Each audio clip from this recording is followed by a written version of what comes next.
playlist entitled Getting Paid. I know I've posted Getting Paid feature posts on Instagram before, but this time I'm really going to focus and let you in on the whole process to getting paid, the job, the dream, and the career. And so far, it has come to me with 2 services and businesses that I can apply for to get a job that benefits me on the road to being a published novelist with a book deal and a columnist in a newspaper. Obviously, I have the newspaper in mind that I would love to be a regular, especially putting my journey to quality of life in words on a national newspaper. That'd be fucking fantastic, but I'm not qualified. So, on a positive note, when it comes to getting paid, I kind of lost my train of thought there, but yes, I have paid off the loan from the Foreign Commonwealth. So if I were to apply for a job as a cabin crew, I'm still fail because the weight gain has just been it's just got too much. Moving on to size 20 appropriate wear for paid employment, workwear. It's been fucking ridiculous, right? This is the best I could find with taste and style and appropriate and not too intimidating when it comes to interviews and presenting yourself well. And the cheeky thing is, I bought these size 20 trousers a while back and had to go into Nets to buy an extra large belt. And then, to my surprise, in Primark, they started doing extra large belts. Like, how long have you guys been catering to size 20 women? And it's taking you this long just to think of putting out extra large belts and to keep our jeans and trousers up to look with dignity. Ugh, I know. It may seem trivial what I'm talking about, but job interviews and not having this excess weight gain on me, you need to be dressed well. So I went everywhere in Westfield and everywhere on Oxford Street, High Street, and I could not find decent workwear for spring, summer for women of a size 20. So I'm really pissed off about that because I want to present myself well. So it's another fear of mine, having to go to a job interview this heavy, not being in control of my weight, and the grief over the last 5 months just took over my whole life. And here, voila, this is the result of not controlling your everything when it comes to grief. And so now I'm just like, I'm dreading applying for a job, making it to the interview stage, and having to go like this. The last time I went to those 2 places where I want to apply for a job, I didn't see a uniform. I'm also dreading that because if I'm doing some sort of part-time work, that's at least 2 to 3 days a week that I plan to be working on part-time because I do plan to go back to university. So I need fresh clothes, fresh workwear, appropriate wear, you know, nothing. I mean, my style, if I was to wake up tomorrow and someone said, you've got a book deal, and this is how much I'm going to pay you up front, my style will be completely different, whether I'm huge, whether I'm size 12 or a size 20. But when it comes to the reality of not being experienced or qualified, I have to go for the job to survive. I have to go for the job for food, water, shelter, warmth, all of that. And luckily, it has come to me. Throughout the whole time in university, it did not come to me. What job shall I be applying for?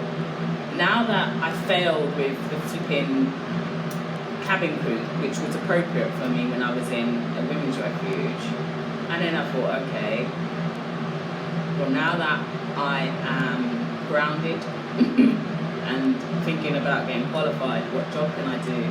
I even had careers coaching. I'm telling you, the University of East London, a fucking joke, just a fucking joke. I just can't see myself reapplying to go to university. Didn't have an ID card until like a month in to enrollment, so I couldn't go into the library. And when I finally did, I couldn't find the books that I were looking for, and I don't have a safe mailbox that I can trust to order books from. So the books that I saw online, there was no collect, there was no click and collect. So it was just hell just to get the resources. The resources in the University of East London weren't great.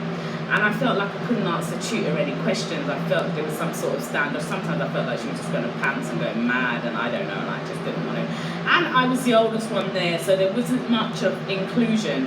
It was very much isolated. I don't know if their imagination or their bodies were being violated with spirit and magic and all of that.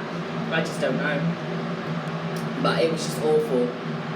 So ideally, if I was to be in a university with mature students and everybody in the room was mature, was a mature student, it'd be fantastic, because it would probably be a lot more welcoming. So that's just an ideal for me. Hopefully the next university that I apply for in September 2022 will have that. But it did inspire me for a new book idea. I mean, I was inspired, but I had no idea how to research if there was a social injustice. I had no idea how to research if somebody else initially had the idea and sprung it on me. I had no idea, so I didn't want to go too much into it. But luckily, the circumstances that happened in the University of East London had brought me to a new book idea, and I have a fantastic mood board. So I would love to focus on my dream and letting you in to the process and the journey of the dream, but I think it's a bit overwhelming. So I'm going to start with the job, because I'm trying to stay grounded and real and down to earth. Like, everything costs: food, rent, shelter, warmth, clothes, all costs. So over the next year, you're going to get a weekly addition to this getting paid playlist of me applying for roles in the business and public service where it is relevant to what I want to be. I would love to go further into like the process of how I am putting materials together for fiction novels at the moment, but I think I'm going to refrain from that, because this is a journey to getting paid, and at the moment I'm not qualified, I don't have experience. I just have a passion for putting pen to paper. So when I'm putting pen to paper, when my fingers are on a keyboard or my fingers are on a touchscreen, I don't want a nuisance. I want silence. And I just want to delve into my imagination solo and fantasize and create a fantastic fiction novel. It was easy. It was so easy to come up with ideas and put pen to paper prior to the trauma. Because don't remember, this is a journey to quality of life after a traumatic incident. And it was so easy before that. And now it is just not so easy, but I still have the dream, and I've got to just get over it and just be able to overcome the nuisance. When I'm writing, it's from solitude. It is a solo moment. It is just me alone as an individual fantasizing. So, getting paid. So what I'm going to be doing now, next Friday, I'll fill out an application form with you. And let's see what happens on the journey to getting paid. Oh, I'm filming from storage, because I still am not in a place called home. And as this is the free end marriage, motherhood and mortgage, and Friday is where I talk about the journey to mortgage and getting paid, so that's why it's called Getting Paid. And yeah, the road is tough. Oh my God, I have to say to you guys, I am in further debt because of the student, the failed mission to become, the failed goal of becoming qualified with a degree in creative and professional writing. So yes, I'm in more debt, so it's not like I'm going to win the lottery tomorrow, is it? And you know what, I might have a little flutter and get a lucky tip for the Euro Millions, and maybe I'll be able to pay off some debts then. The landlord thing, it's just not happening. The landlord search is just not happening. I just can't see myself it happening. But like I said on my anniversary week, I have been in London for 18 months now, and that is a struggle, especially when you become homeless and jobless, staying in London without a job or a home. And so that's one plus as well. So yeah, I am upset of the range for workwear, spring summer that is, in 2020. I couldn't even find a bloody pencil skirt. The shirts had full of chintz, flowers, like no flowers on work shirts.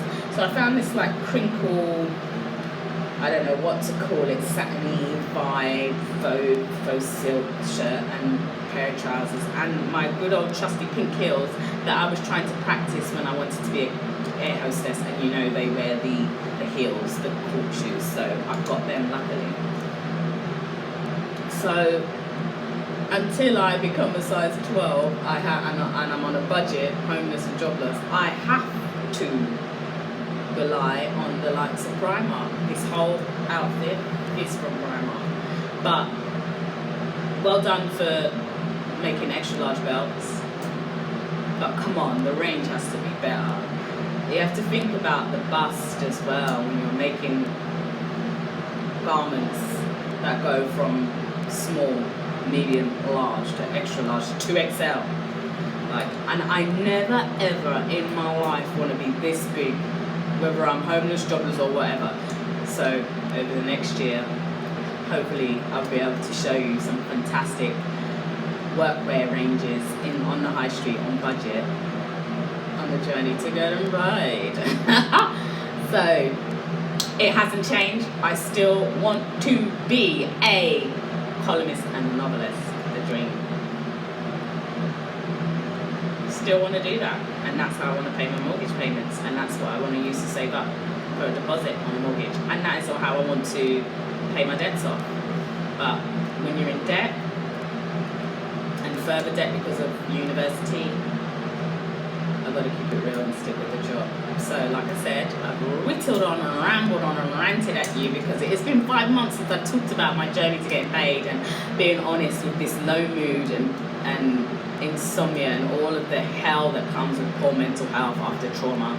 It's been tough, and being completely alone in my journey and in my struggle and in my fight, and not having anyone to talk to who seems to be qualified or who has had a similar experience has just been so awful. So I've actually become the fat mad black woman. I've become the fat mad black woman, but I will not be the fat mad black woman anymore. Or is it the fat angry? No! The fat angry black woman. I can't believe I've become the fat angry black woman. I can't believe it's who I am now. But it's going to change, slowly but surely, over the next year.